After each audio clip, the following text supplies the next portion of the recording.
my name is Laura and welcome to my channel Boundless Books. So it's really hard to believe, but January is almost over. So today I thought I would take a look back at all the books that I read this month and do a wrap up and mini review of all of them. So let's get started. So the first book that I read this month is Ancillary by Leckie. So this is the second book in the Ancillary Justice series.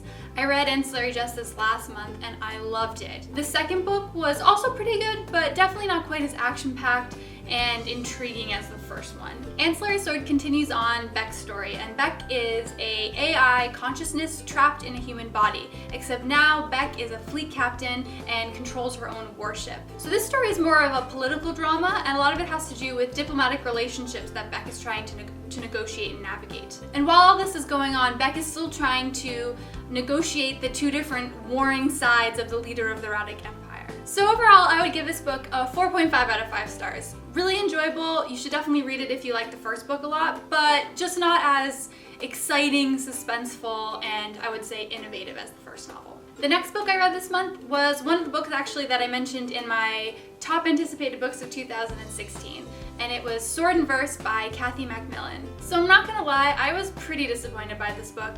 I had really high hopes. The plotline sounded interesting, but I just really think it fell flat. Sword and Verse follows a young woman by the name of Reza, and she grows up in a society that's divided by two different races and class systems. There is the slave class, which she is from, and then there is sort of the noble class. And Reza, as a slave, is not allowed to read. She is basically kept ignorant by the ruling classes. Through a fateful event, Reza is actually selected as one of the only slaves in the society who is taught to read and elected to be in the position of a tutor to the royal family. So I was really disappointed by Reza's character. I thought she was really wishy-washy. She had no backbone whatsoever. In the beginning of the novel, she is very compelled by the desire to learn to read since her family was slaughtered by the noble family. She seems like a very motivated character who I thought was going to be kind of badass and really stick to her guns, but instead would moon over the prince all the time, and the love story ended up being a very large component of the novel, and I just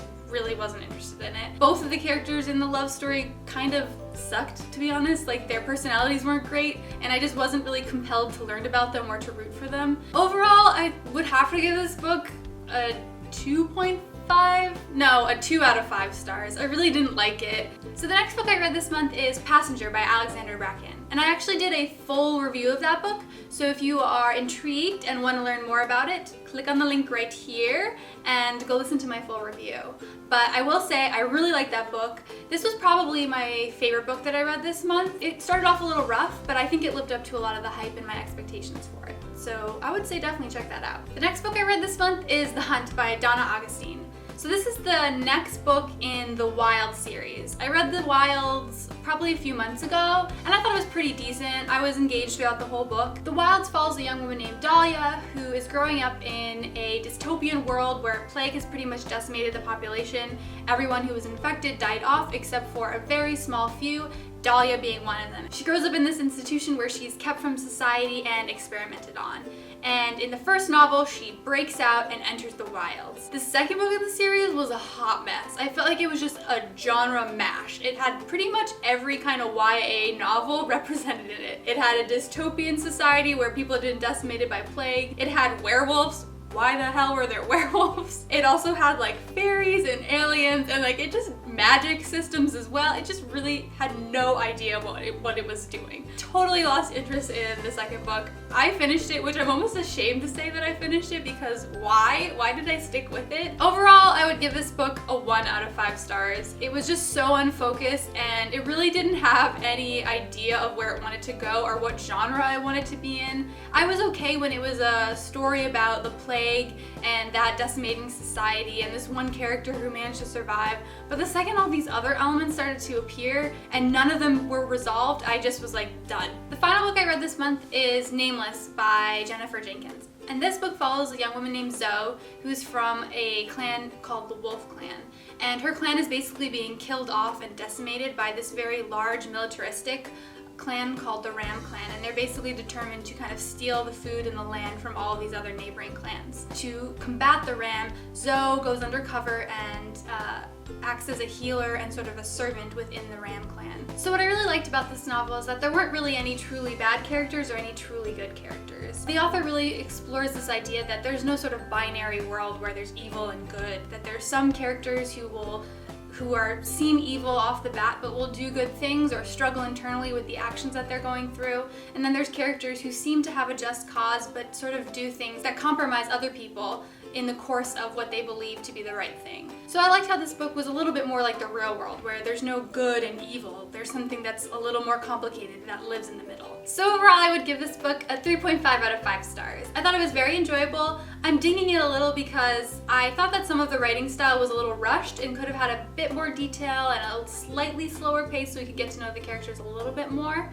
But yeah, overall very enjoyable, and I would recommend it. Because I was a little exhausted by YA novels this month, I decided that I'm going to kind of take a different course, and I'm going to start reading Wayfarer Redemption by Sara Douglas. This is definitely an adult fantasy novel. It's nice and thick. It has 2 other books in the series. I'm very excited. I've actually had this on my shelf since 2001. I don't really know why I haven't read it, because the cover art is really cool.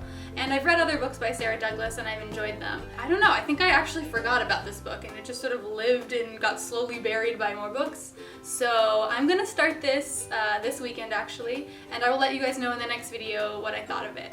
But it sounds very cool from the blurb on the back. And actually, Elizabeth Hayden, who wrote the Rhapsody series, wrote a little description about how much she liked it, and I love those books. So I'm interested, and I'm excited to not be reading a YA novel for a little bit of time. So thank you guys for sticking with me through these less than excellent YA novels this month. Hopefully I will have better reading success in February. There's a few interesting novels that will be coming out, so my hope is that those are better than these ones. And until next time, my name is Laura, and thank you so much for watching. Bye! This book felt a little more... I don't know. You're gonna throw up?